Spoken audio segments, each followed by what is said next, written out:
بنو امیہ بنو عباس، یہ بھی آپ کو جو ہے نا ہسٹری تھوڑی سی پتہ ہونی چاہیے. بنو امیہ نے 90 سال حکومت کی. ٹھیک ہے، حضرت علی کے بعد جو لوگ حکومت میں رہے مسلم کیلیفیٹ، وہ بنو امیہ کے پاس تھی فار 90 ایئرس، اور ان کے 14 خلیفہ ہیں، 14 کیلفس. اور ان میں جو بیسٹ کیلف ہیں امیر معاویہ رضی اللہ عنہ، اس میں کوئی ڈاؤٹ نہیں. اور سیکنڈ بیسٹ جو ہے وہ عمر بن عبد العزیز، آپ نے نام سنا ہوگا، جن کو 5th رائٹیسٹ کیلف بھی کہا جاتا ہے. ان میں عبد الملک بن مروان بھی آئے جنہوں نے بہت گروتھ کی مسلم امپائر کی. ولید بن عبد الملک بھی تھے، عبد الملک کے بیٹے.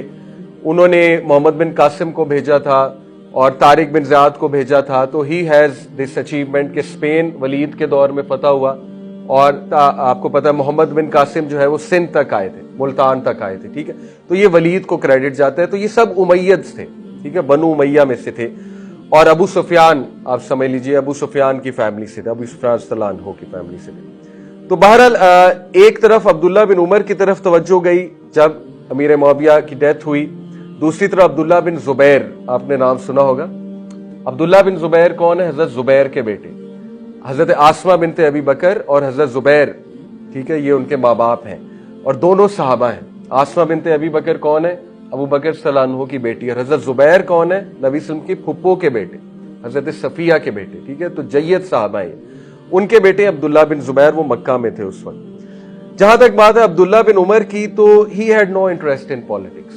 وہ اے پولیٹیکل تھے عبداللہ بن عمر، اور وہ ساری عمر اے پولیٹیکل ہی رہے ہیں عبداللہ بن عمر. ٹھیک ہے، صحابہ میں ایک گروپ تھا جو کافی اے پولیٹیکل تھا. ابو ہریرہ ہو گئے، عبداللہ بن عمر ہو گئے، عبداللہ بن عباس ہو گئے، جنہوں نے اپنی زندگی جو ہے بس علم کے لیے صرف کر دی.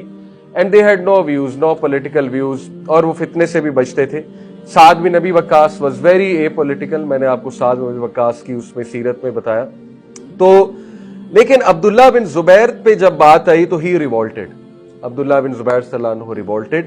اور پھر وہ بہت ہی دردناک واقعہ، حجاج نے کس طرح سے بے دردی سے حجاج بن یوسف نے شہید کیا عبداللہ بن زبیر کو، تو وہ بھی ایک الگ واقعہ. اینی وے، یہ تو خیر سائیڈ نوٹ ہے. But coming back to the main history کے حضرت حسین کے حوالے سے ہم چونکہ ڈسکس کر رہے ہیں.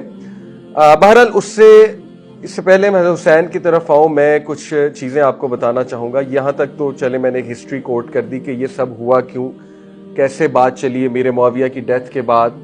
اور اختلاف پہلے ایک شروع ہو گیا تھا حضرت علی رضی اللہ عنہ کی اولاد میں اور امیر معاویہ کے درمیان ایک اختلاف ہو گیا تھا.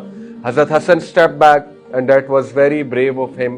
وہ پیشن گوئی تھی نبی صلی اللہ علیہ وسلم کی حدیث کی کہ میرے اس بیٹے کی وجہ سے ایک سول وار ایورٹ ہوگی. ٹھیک ہے، تو دیٹ واز اے پروفیسی، وہ تو ہونا تھا. لیکن ظاہر ہے کہ جب یزید کو کیلف نامینیٹ کیا گیا تو تب معاملات خراب ہونا شروع ہوئے، کیونکہ ہمارا اہل سنہ والجماعہ کا یزید کے بارے میں جو عقیدہ